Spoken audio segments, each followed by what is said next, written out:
All right, y'all. So let's be real. Buying a house is already a big step.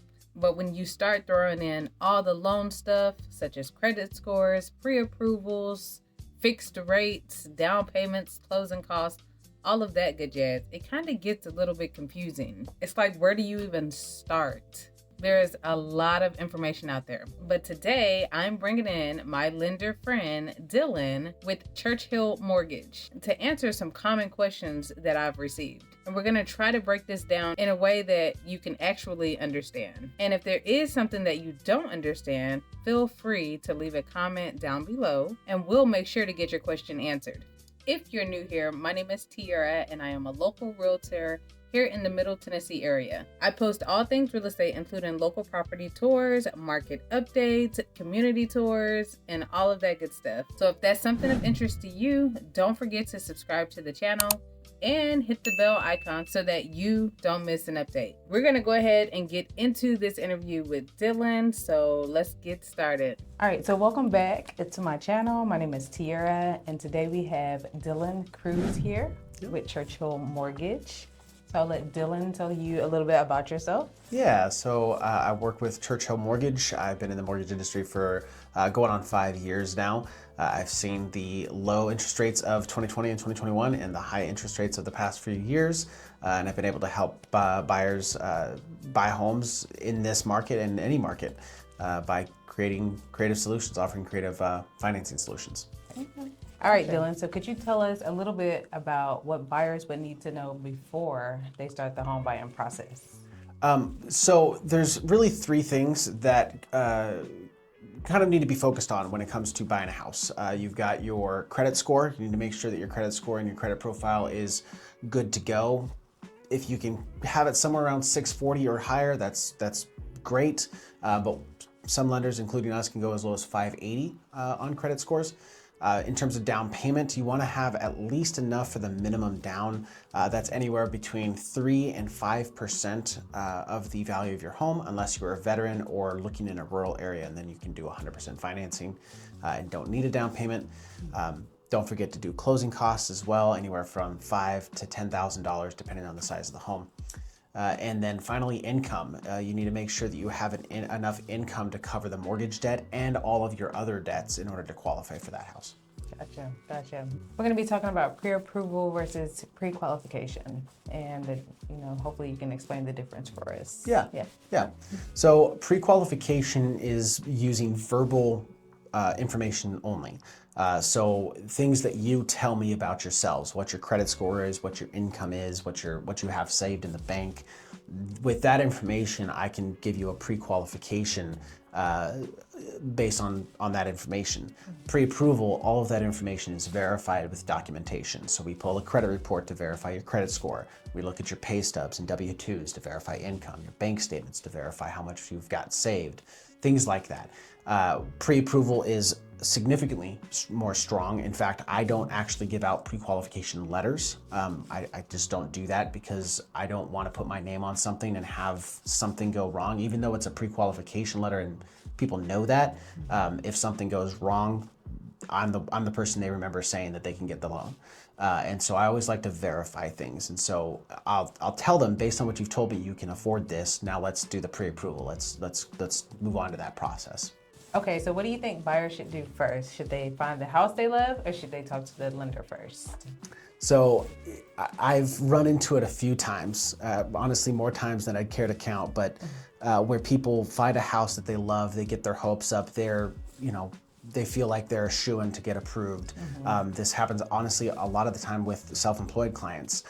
Because the income is not as cut and dry as someone who's an employee or paid a W-2 salary, they think that they're good, but the way we calculate income is after expenses based on tax returns. And since a lot of self-employed individuals try and hide the income and deduct all of the expenses that they possibly can, it doesn't leave a lot of income left for us to qualify. And more often than not, in these instances, that's caused issues when it comes to trying to get the home that they're looking at.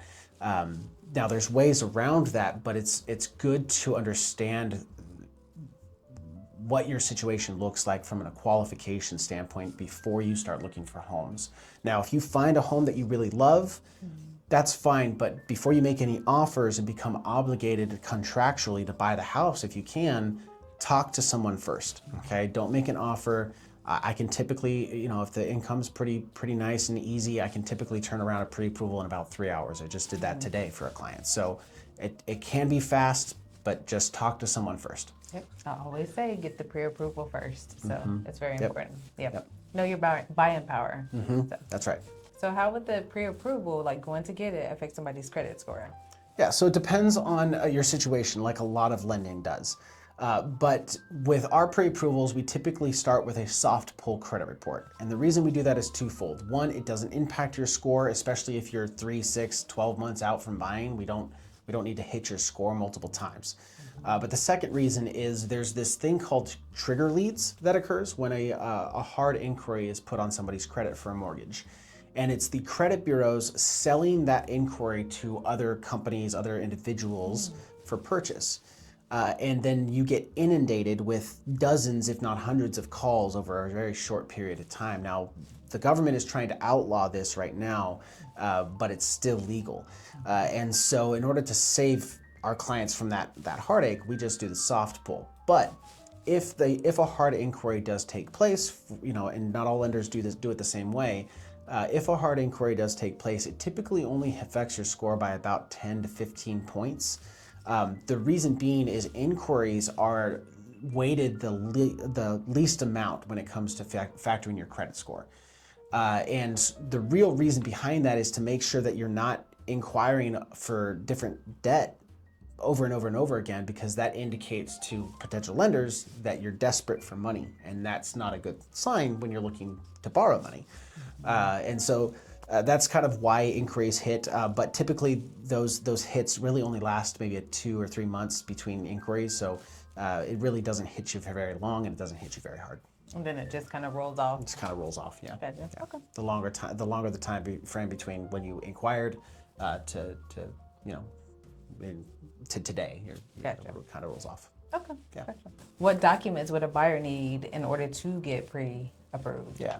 So breaking it down is really 3 categories of documents. Identity documents or citizenship documents, basically verifying that you are legally here in the United States. Income documents for the majority of people, that's pay stubs and W-2s. For self-employed clients, that's typically tax returns. And then assets, so typically bank statements. If you're selling a home, we don't really need anything. We can kind of do a calculation on the back end and do that separately and make the pre-approval contingent on the sale of that home. But those are really the 3 categories of documents we need. We need to verify your income, your assets, and your identity, and that's how we do it. Gotcha. Okay, not too bad. Yeah. That's not too bad. Yeah. It's very simple, very easy. Not too much at all. I mean, typically you can get everything you need from your back pocket or online. So. Okay, gotcha. And it's easy. You shoot it out you said within 3 hours.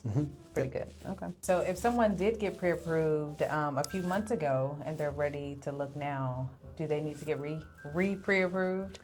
It's a good question. So pre-approvals last about 90 days officially. It depends on if anything has changed in your situation and the type of income that you bring in. If your income is variable in nature, like you're paid commissions or you're relying on overtime or bonuses, or you're self-employed, I would recommend checking in with a lender before you go making offers on houses. However, if you're paid hourly salary, you work full-time, those income types are a little bit more consistent and don't change very often. And so I would honor a pre-approval, assuming nothing has changed from that standpoint. Up to 90 days. Up to that 90 days, yeah. Okay, cool. All right, so if a buyer gets pre-approved by one lender, can they switch to another lender?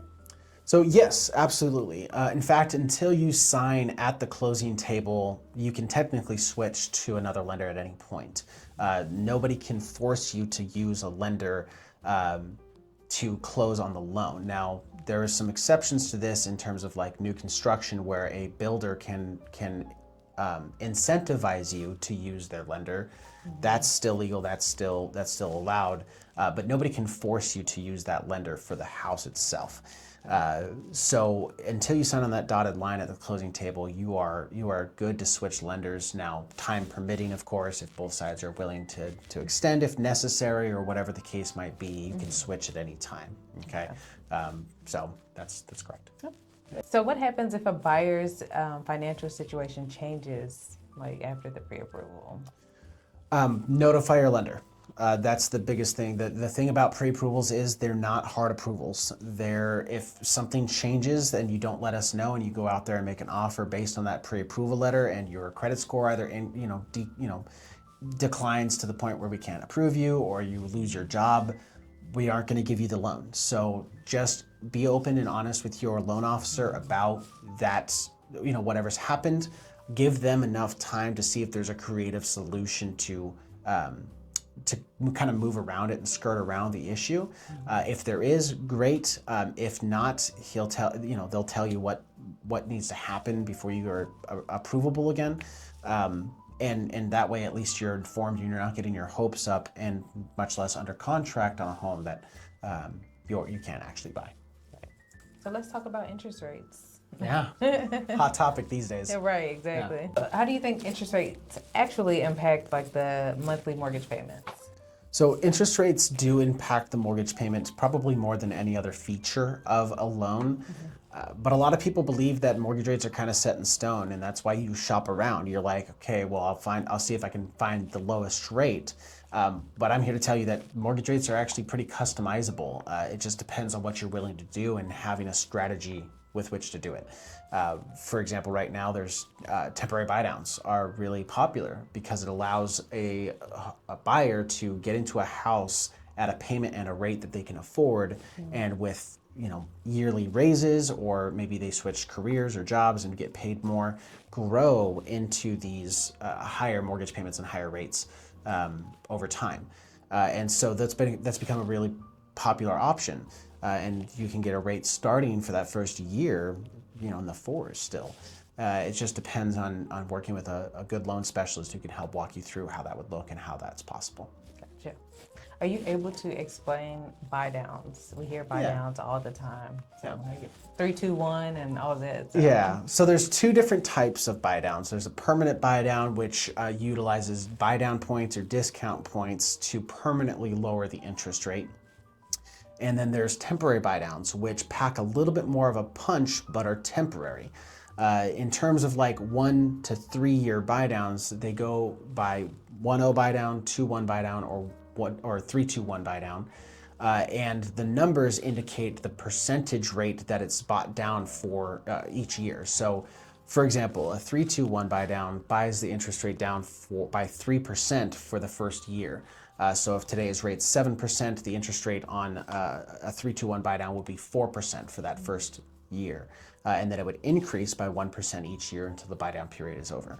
And that's why it packs a little bit more of a punch, because when you can lower your interest rate by 3%, you can save oftentimes $800 to $900 a month, if not more, depending on the purchase price and loan amount of the home. Oh yeah, definitely. Yeah. Thanks for explaining that. Yeah. Do you have any kind of programs where it's 0% down? Yeah, so especially for first-time home buyers, there's a lot of down payment assistance options out there that kind of combine with like FHA loans and conventional loans that allow you to borrow the down payment so you don't have to bring it to the table yourself from your own checking and savings accounts. For example, in Tennessee, we have the THDA program, which allows buyers to borrow up to 5% of the purchase price of the home to go towards both their down payment and closing costs. Okay. Typically, that leaves about $3,000 or so that you have to bring to the table yourself, as opposed to, $15,000 or something like that. What advice do you have for buyers who are on the fence about buying because of interest rates? So, I would suggest talking to an expert. You don't know what you don't know, and if you aren't in this industry, if you aren't in real estate, if you aren't in mortgage lending, you don't know all the different ways that we can help you buy a house with a payment and a down payment and everything that you can afford. Mm-hmm. Now, am I a miracle worker? By no means, but I do have a lot of tools in my bag to be able to help people buy homes even when they're on the fence because they feel like the payment's going to be too much or that they don't have enough saved for a down payment. just have a conversation. That's what it should start with. If you want to be a homeowner and you haven't talked to a lender yet, I would start that today. I would reach out to somebody. You can reach out to me, and I would love to talk to you. All right. I hope that helped make things a little less confusing and gave you a little more clarity to the whole mortgage aspect of the home buying process. And a huge thank you to my lender friend Dylan with Churchill Mortgage for coming on to answer those questions with us and for breaking it down in a plain and simple way. If you have any questions for him, his contact information will be down below as well. If you have any more questions or if you're thinking about moving, don't stress out. Just reach out. I'm always here to connect you with the right person and walk you through it step by step. Don't forget to like, comment, and subscribe, and I will see you guys next time.